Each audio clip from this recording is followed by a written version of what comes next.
In Don't Look Up, a comet is heading straight for Earth. Scientists have the data. They show it. They scream it on live television. And the public, instead of looking up, starts arguing about whether looking up is even the right take. Critics called it absurd satire, a cartoon of how dumb we'd be. It wasn't a cartoon. It was a replay. In 1951, a psychologist proved that 75% of people will deny something plainly in front of their own eyes if the room around them insists it isn't there. He didn't need a comet. He needed 3 lines on a card. 1951, Swarthmore College, Pennsylvania. Psychologist Solomon Asch runs what he tells subjects is a simple vision test. 8 people in a room. 7 of them are actors, Confederates, working for Asch. Only 1 doesn't know that. The task? Look at a reference line, then pick which of 3 other lines, A, B, or C, matches it. It isn't a hard puzzle. It isn't close. 1 line obviously matches. The other 2 are clearly, visibly wrong. The actors answer first. One by one, out loud, they all pick the wrong line. Then it's the real subject's turn, sitting there, having just heard 7 confident wrong answers, with their own eyes telling them something completely different. Here's exactly what Asch's data showed. Across 18 trials per subject, 75% of subjects gave in and agreed with the wrong answer, at least once. Overall, on the trials where the group lied, people conformed to the wrong answer more than 1/3 of the time. Afterward, Asch interviewed them. 3 patterns came back.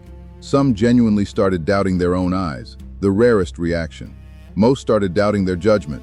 Maybe I'm reading the card wrong, they all agree.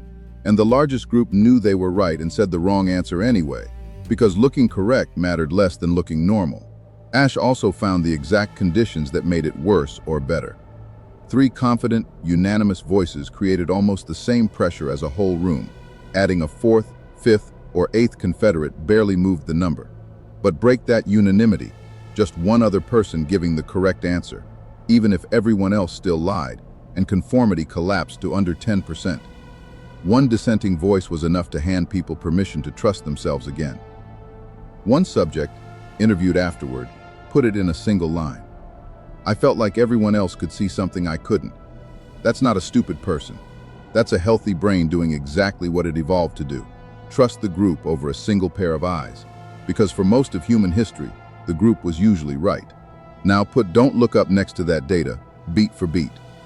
Kate and Dr. Mindy are the real subjects. They have the correct answer. Comet, 6 months, extinction.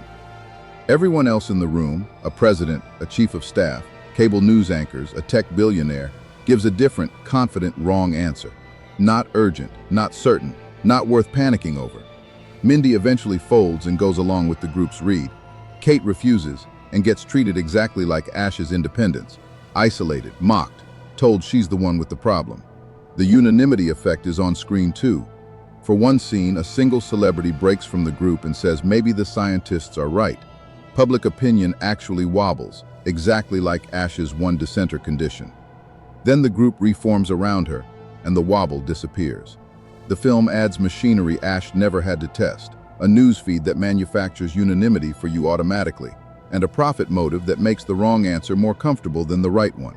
Same experiment, more amplifiers. Asch's line card experiment didn't stay in a lab. In 1972, psychologist Irving Janis took the same mechanism and applied it to real disasters, the Bay of Pigs invasion, later the Challenger launch decision, where engineers who privately flagged the O-ring risk signed off anyway because the room had already decided to launch, and named it Groupthink, rooms full of smart people agreeing to something none of them would have said alone. It shows up on slower timelines too. Climate scientists have presented consistent data for decades. For just as long, a loud and confident minority has supplied the room's unanimous sounding, "It's not that serious," and polling shows public certainty tracks the perceived consensus of the room far more than it tracks the data itself. Early in the COVID pandemic, one confident position on masks became the room's answer. Then the room's answer flipped entirely, and most people's certainty flipped right along with it. Same mechanism, opposite conclusion both times. Run the same test today and the room is just bigger and faster. Open a feed and see 100 posts agreeing with the same take before you've formed your own. That's not 100 independent opinions. An algorithm built to show you more of whatever you already engaged with is quietly doing the Confederates' job for it. Structurally, it's Asch's 7 actors, at internet scale, and you don't even know who's an actor. Asch ran this experiment during the McCarthy era, a country actively rewarding public conformity and punishing public dissent. He was a Polish Jewish immigrant who had watched fascism rise in Europe before he ever set foot in that classroom.